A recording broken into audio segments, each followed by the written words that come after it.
Hey y'all, and welcome to Let's Talk Sis. I'm Shekinah, your host, and as we spend time together, I can promise you three things. I'll be honest, I'll make you laugh, and I won't hold back. Let's Talk Sis is your essential girl talk destination where you'll hear about life from the perspective of a black woman in America, as our stories often go untold. I can assure you, while honest, we are a community for growth and love.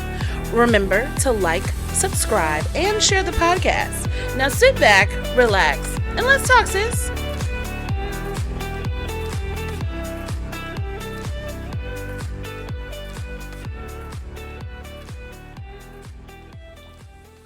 Hello, beautiful people. Welcome back. Y'all know what time it is. It is another episode of Let's Talk Sis.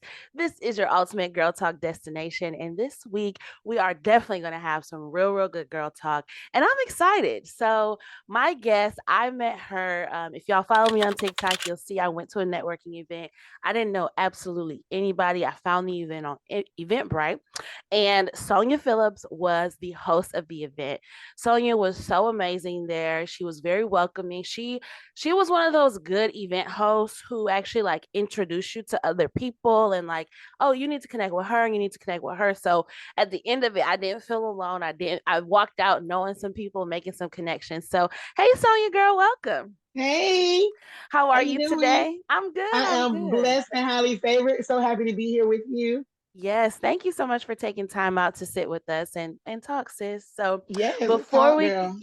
before we get into it, I'm gonna read y'all Sonia's bio because I have to give my guests all their credit, all their props, so y'all can know just what kind of people, caliber of people we're bringing to the pod. So Sonya Z. Phillips is a native of Virginia Beach, Virginia, and a U.S. Army veteran. She graduated from Old Dominion University with a BS in biology and international business. She also completed a digital marketing certification at Duke University. Sonya is a multi passionate entrepreneur and she is the co owner of Dream Shape Body Contouring Spa located in Norfolk, Virginia. Her passion is fashion, and Sonya has been a cut and sew designer for over 30 years. She teaches sewing classes in person and remotely, and she started her first business, Stretch Couture in 2001 using the basics of sewing that she learned in seventh grade home economics class, and Mhm. since studied culture fashion design under Marc Jacobs. In 2022, she founded a sustainability lifestyle, is spelled just like that, lifestyle brand focused on sustainable fashion and self love. Her work raises awareness about water preservation by reducing plastic pollution as well as gender equal climate action. Sonya encourages upcycling and reuse, and she teaches people how to mend clothing to extend their life and their garments and wear their clothing in multiple ways. Her designs are inspired by recycle and reuse and the work she does in Ghana.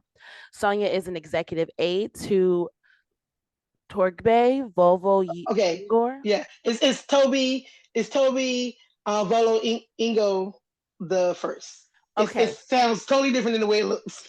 Okay, so Sonya is an executive aide to Toby, the first Yeah. economic development chief of Volo Ghana.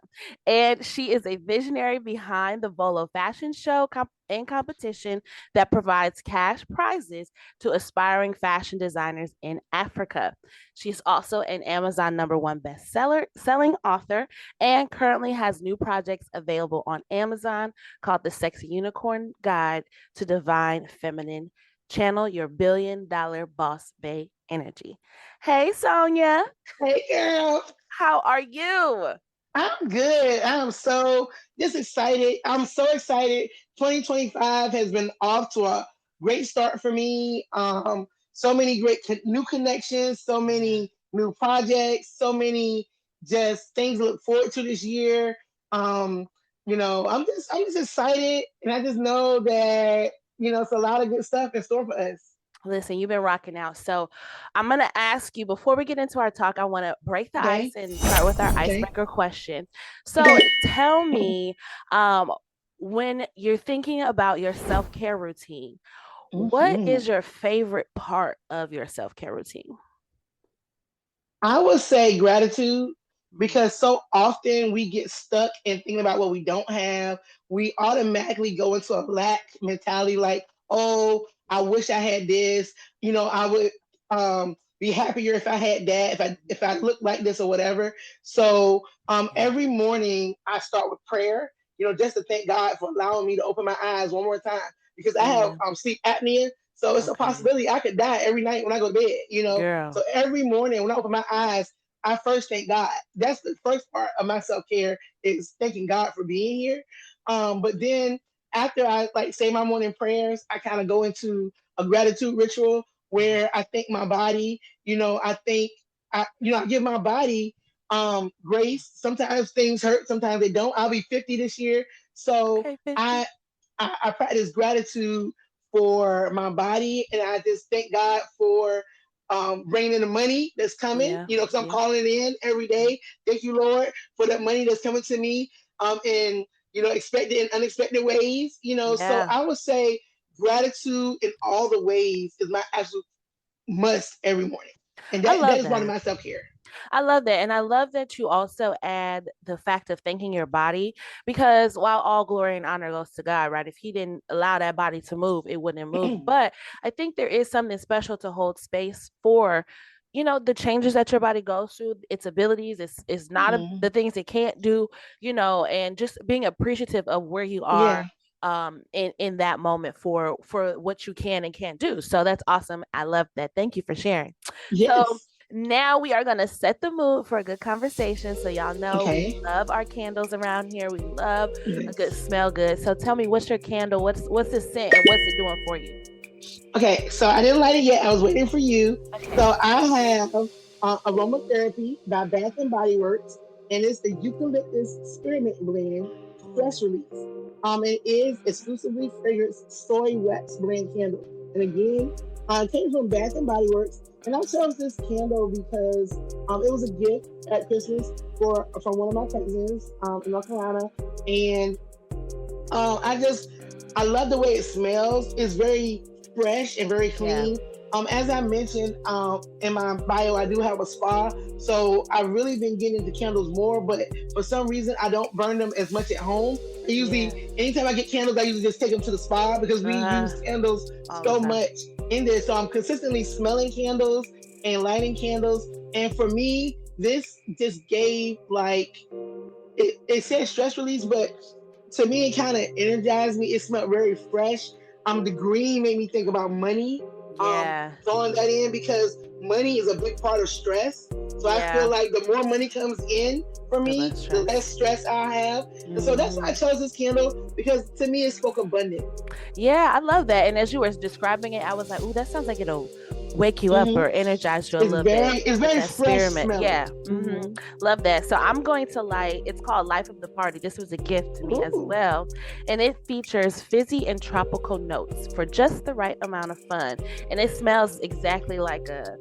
I don't know, like a candy or a Fanta or something like that. So Ooh. it is very Okay. bright and I get that little fizzy note too. So Okay. mood set. So let's get into it, Miss Sonya. So Yes. you have been a fashion designer for over 30 years per your bio. So take Yes, me ma'am. back to when you Okay. first started designing clothes. What was that inspiration and what resulted from that? So I kind of have two versions of the story because when I started actually sewing and making clothes, I was about 19, and I just couldn't find anything in the marketplace. Because mind you, this was before Fashion Over, or Sheen, before Amazon, Right. and when I started sewing, you couldn't just go into like you know, Joann's and get all the fun stuff. Like I had to actually Mm-hmm. go to trade shows. I had to go to like the New York, LA to get like different fabrics. That's what got me sewing is I want something different than what everybody else had. So I had Okay. to travel out all over the country and actually all over the world to find fabrics to set my brand apart that spoke to me. And Mm-hmm. so that was actually the sewing part was because I could not find anything in the marketplace. And I was about 19, so I was going to formal events. I was dressing up for Halloween. I was going Okay. to professional events, and I just could not find anything that spoke to me. Mm-hmm. Everything like you had Catherine's, which was for old people, Yep. Kato's, which was for old people, Yep. J.C. Penney. Yep. I could find something okay in J.C. Penney. My Yep. aunt used to work there, so she, used to hook me up with a discount. So I would definitely shop J.C. Penney. Take what you can Um, get. but like now that I've been 30 years in, and in 2022 I started sustainability, which is more around sustainable fashion. It took me back to where it all started. My mom Mm. was a single parent. She you know, sometimes she had good paying jobs, sometimes she didn't. I wore hand me downs until like middle school. Middle school was the first year, like sixth grade was the first year I remember getting almost all new clothes because she had to do Kmart. Because back then Mm. Kmart was the only place that Mm-mm-mm-mm. did layaway. Yep. And even though it wasn't quote unquote name brand, it was the red light or blue light special, whatever it Yeah. was back then. Um, Prior to that, middle school and is when you really start to get your identity. And I used to really like style back then Yeah. because I didn't want people to, even though in my mind it's like whoever these clothes came from, I didn't want somebody that had it before me like, oh, that's so and so's outfit. Because Right. one set of clothes, I went to school with some of the older girls. It was like my mom's best friend. I went to school with them, and it's like it's a possibility that somebody could be like, "Oh, you got on so and so's outfit." So in my Right. mind, I got to switch this up. I got to change this up, And so back then, I was putting buttons on stuff. I was putting patches on stuff. I was layering stuff like dresses to make them look like a skirt to give them a different look. Yeah. So now that I'm really doing a lot of work in the sustainable realm, that really was full circle for me. So I would say it all started because I needed to solve my own problem, which was something for fluffy girls, short fluffy girls that didn't look like everybody else. Some individual, Yeah. only child. Yeah. I just, as you can see, I stand out. Yeah. So, Yeah. Yeah.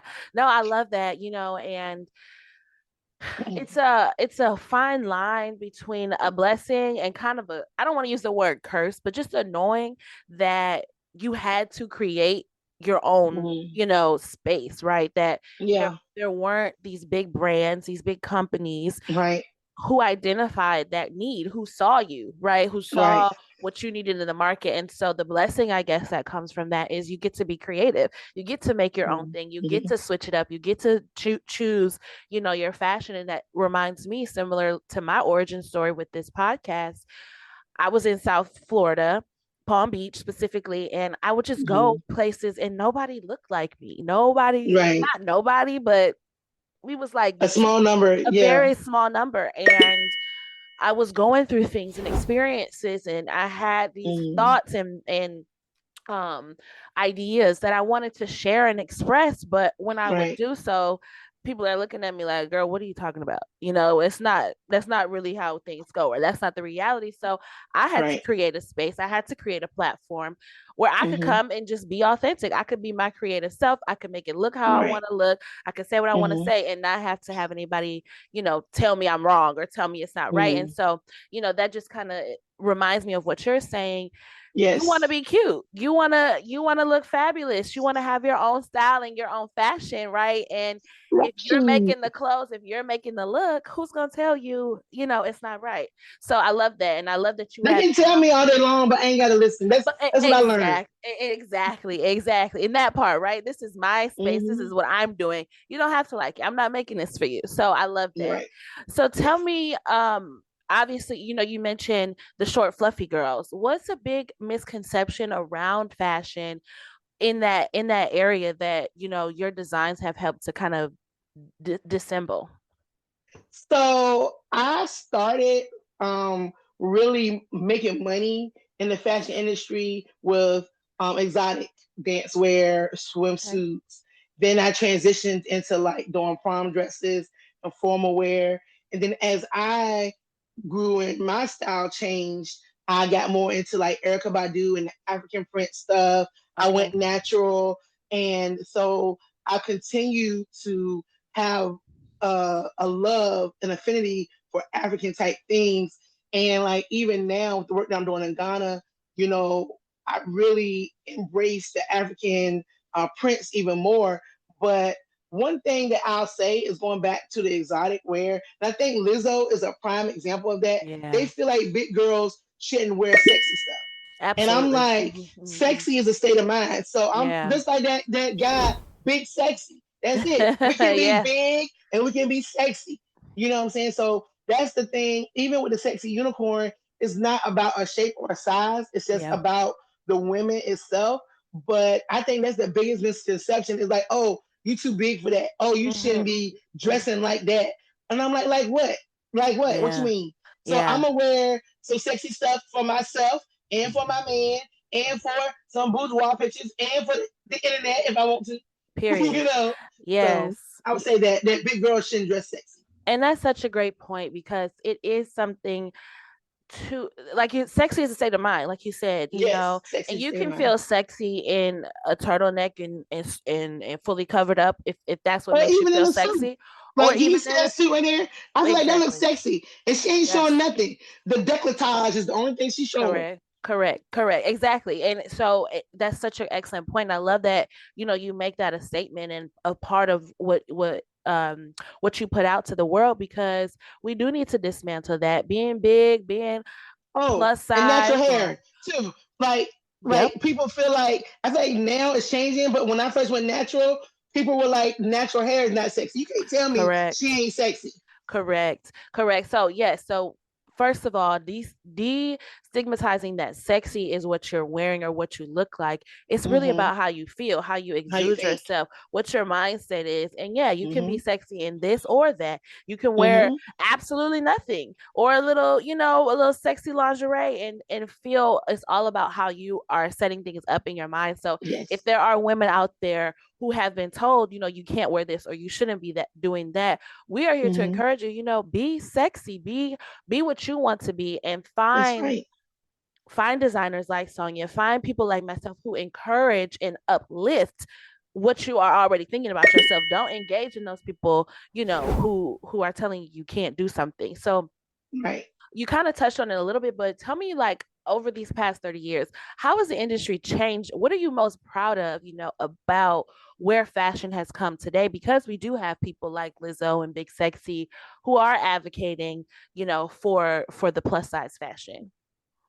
I think Or has mine. it changed? Look, let me not assume. Okay, so what I will say is that it's several different things I can touch on. Number one is because my focus is now on sustainability. Like I've been sewing sustainably my whole career, but it wasn't until um like the early 2000s, I say between like 2015 that I really started focusing on using the Ankara print, which is 100% cotton, and then I say about 2018, 2019, I started using like hemp. And then I would say in 2020, I kind of put together my whole business idea of the self love and the sustainable fashion in one place. And that kind of stemmed from the 30 years of working with people, especially women, not feeling fulfilled and happy. And so going into me really locking in on sustainability, now I'm doing research around not just the textiles, but the industry itself. How garment workers are 4 out of 5 garment workers are women, and most of Mm-hmm. them are not being paid a fair wage. So when you Mm-hmm. look at fashion over the years, fast fashion has become the thing, and I'm talking about Sheen, H&M, Temu, Yeah. Fashion Nova. Where back in the day you had like maybe 2 seasons. You had the fall and the spring. That's why they Mm-hmm. had the fashion week because in the Mm-hmm. spring they're showing you what's going to be in the fall. In the fall they're showing you what's in the spring. Sure. Now with It's fast just fashion, it's just consistently overproducing. So yeah. because I've been doing work around sustainability, I see the tons and tons of our waste going to places like Ghana, going to Mm, places like India, and it's waste because people yeah. are sending their old stuff that can't be recycled, that's just basically filling the landfills. So for me, Mm, I see overconsumption mm, of fashion. I see cheaply made things that are harmful to our bodies. I don't want to get into the medical side of it because I'm not a doctor, but my background is biology. And with me working in a spa and having eczema, it's a lot of things. I do a lot of research on things, and a lot Yeah. of chemicals that they put in the clothing are carcinogens, or Yeah. they call them endocrine disruptors. So, like for Mm. example, everyone has the potential to have cancer in their body, but Mhm. something will wake it up, like something will Mm. disturb it to cause that overproduction of that cancerous cell. So a Wow. lot of times it could be anything from nail polish to Mhm. lipstick to Mhm. a shirt you put on to a body spray to something you eat could really cause a health condition in your body. And so for Wow. me, I see how toxic a lot of clothes are that are Yeah. being produced at a cheaper rate. Mm. So for me, it goes beyond what something looks like. Like I look at the textile, like how it's produced. Like, was it produced in a factory by a woman that was not being paid a fair wage? And I can Yeah. speak to that because I worked in a factory before. I Mhm. absolutely loved the experience I had because it gave me an industrial Sure. experience. So it Mhm. tied me a little bit to what some of these garment workers are doing around the world. I can say the company I worked for was a great company. I Sure. learned a lot. But one thing I will also say is that the average rate for a sewer at the time that I worked at this company was 12.46. But even though I had over maybe 20 something years of experience at the time I worked there, they would not Mhm. budge from $12. So And they would that's not give nothing. me that 46 cents that was the national average. So again, here I am, a woman being paid below average for my skill set that is above average. Because Mhm. people were coming in off the street, maybe making like $11, or a little bit more. But I mean, you train them for 2 or 3 days, and now Sure. they're making the same thing I'm making, and I'm Yeah. only making $1 more. To me, I didn't feel like that was, you know, Mhm. I charge right now. I charge $80 an hour for a sewing class. So Mhm. to go and sit somewhere doing manual labor, bend over machine for twelve Right. dollars, when I could have somebody and just use my intellectual property for $80, you know what I'm Correct. saying? My customs start at like 200. You know what I'm Right. saying? Right. And Right. so for me, I didn't look at it as a slap in the face. I mean, at first I went Mhm. through that Mhm. emotion. Mhm. Once a slap in Yeah. the face. But again, I really work on my mindset. So what I did was say, hey, you know what? This is a paid internship. I'm Mhm. being paid $12 an hour to get this experience of working with industrial machinery. And it Mhm. helped me. Mhm. Because of Mhm. that experience, I was able to go work at a custom suit tailor shop, and all he had was industrial machines. So Got because it. of me swallowing my pride, and it was more valuable to me than just working for that $12 because it was during the pandemic, because it was Sure. hard to find sewing people, you Yeah. know. But I made face masks, and face shields and PPE things in his factory for hospitals and the military and places that didn't have the Yeah. PPE. So it was bigger for me than just that $12. There's a little bit of So service as well. yeah, so when I first started making face masks, I ended up making face masks for a nursing home around the corner from me.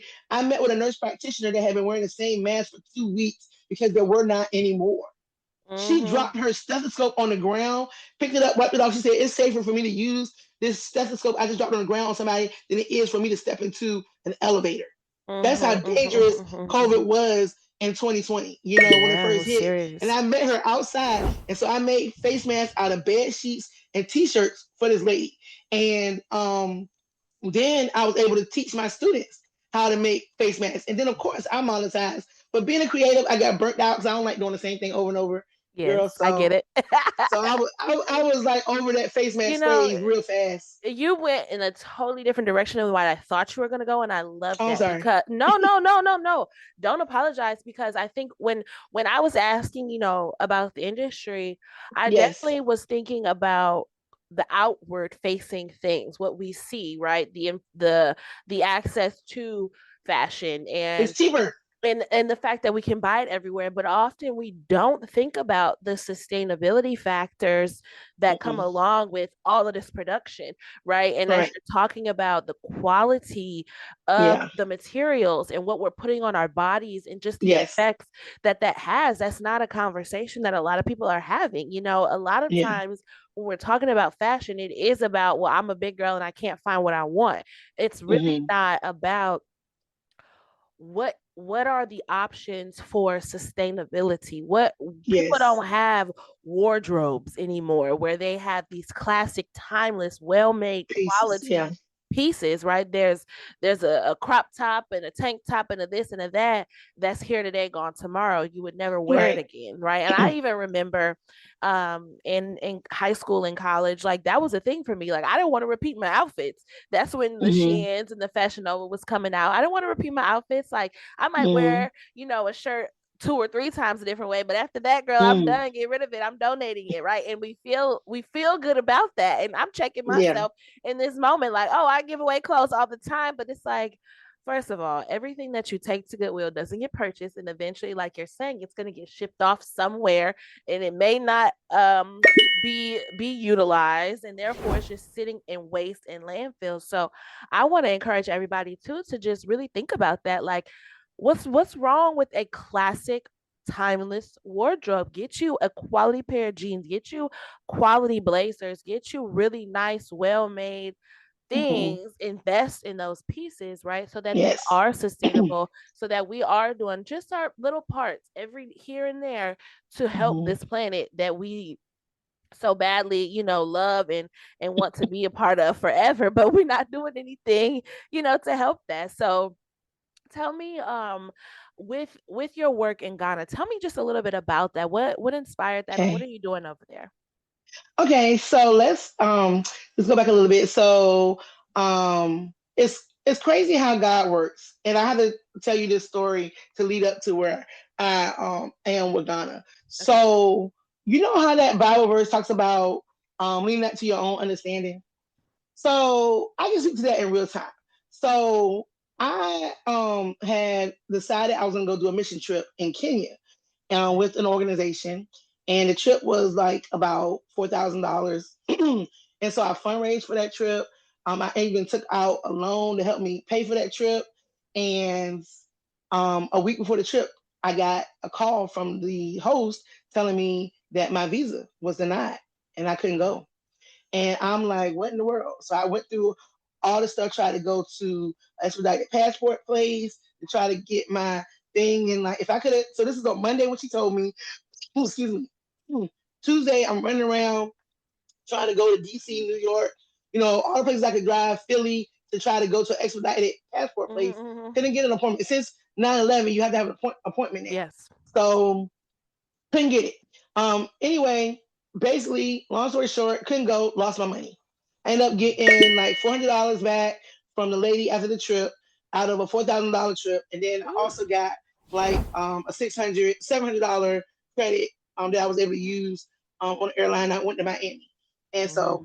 so now in my mind, I'm a person that's very like, your word is your bond. So I took money from all these people for this trip. I couldn't refund it because the money is spent, right? Mm-hmm. And so I'm like hell bent on, you know, I'm a go do this mission trip. I'm gonna go this mission trip. I'm gonna go to Kenya. I'm gonna just go on my own. So I end up calling a couple people I know that do work in Africa, and I end up talking to my cousin, and he was like, "Well, yeah, I do work in Ghana. I'll be going there later this year. Now this is 2023 that this happened.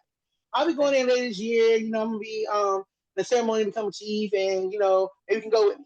So the time came, July 10th. So this is May 2023. Just give you an idea of time frame. May 2023. Booked the trip. I paid in full for the trip. Couldn't go. Now I'm calling everybody. My cousin's like, "Hey, I'm going later this year." So now it's July.